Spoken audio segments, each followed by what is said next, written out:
البايبل الايطالي مو الا سياره اخوان. البايبل حتى اذا عندك مولد، تعرف شلون؟ حتى اذا عندك مولد هماتين ترشه بهاي الطريقه، دهن، غاز، وسخ، ما اعرف شنو، كلها ترشه بهاي الطريقه.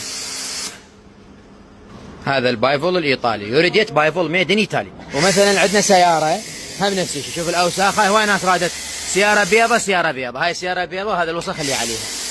راح نرشها يوريديت بايبل ونرشها ماي.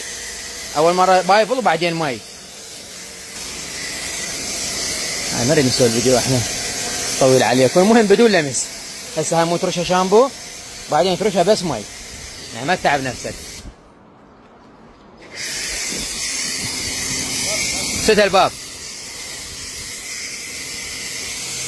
شوف شلون.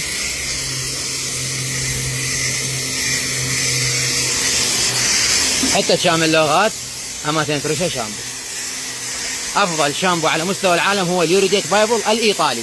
هذا لا تركي لا صيني. اخوان انتبه، من تاخذ شامبو اقراه من عندي او من غيري. اذا مو ايطالي ما يشتغل، ترى المواد الاوليه مو صحيحه مالته. هذا افضل شامبو على مستوى العالم. وافضل بطل غسل نبيل اللي هو مستر كلينر برو. مستر كلينر برو، شوفوا هذا علامه الجوده. هذا افضل بطل رغوه حاليا موجود. بطل اصلي، شامبو اصلي، تعرف شلون؟ ينطيك نتيجه رهيبه. وهذا نرجع شو نسوي احنا؟ نرش المولد بهاي الطريقه. عندك مولد، عندك سياره، عندك تنظف اي شيء، هذا اي شيء ينظف لك البايبل. شلون ست البيت كل شيء يشتغل. شوف شلون. هذا شكو دهن، شكو غاز، شكو وسخ، شكو مدري شو، بكل سهوله. ما الزمه، ها شرط ما الزمه، بس ارشه مي وارشه شامبو، انتهى الموضوع.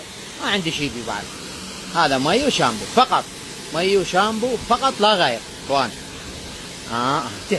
هسه شنو ارجع على السياره. السياره عفوا دقيقه واحده. شوف هذا كبت شنو قام ينزل الاوساخ، شلون الوسخ. هذا شوف شلون قام ينزل. شوف الوسخ شلون قام ينزل. هذا كله شو اسوي هسه اني؟ ما ازمها للسياره مثل ما قلت لكم، فقط رشيناها شامبو ونرشها ماي وانتهى الموضوع. ما نلزمها نهائيا. تاتشلس، هو تاتشلس هذا طبعا موجود، زيونه بالكاظميه. واتمنى من المستخدمين الشامبو اليوريديت بايبل الايطالي يعلقون بكل صراحه. شنو رايك بالمنتج اللي ماخذ من عندنا قبل سنه، اللي ماخذ من عندنا قبل 7 سنوات؟ شنو رايك بالشامبو الايطالي؟ هل نطاق لمعه عليه سياره؟ انه يعني وقت الجهد والوقت فرق عندك لو ما فرق؟ يعني شنو تغسل سياره بنص ساعه هسه ب5 دقائق. انا قبل من شنو نغسل السياره والله نص ساعه نطول، هسه 5 دقائق. شوف النظافه اللي صارت بالسياره، فد شيء بديع.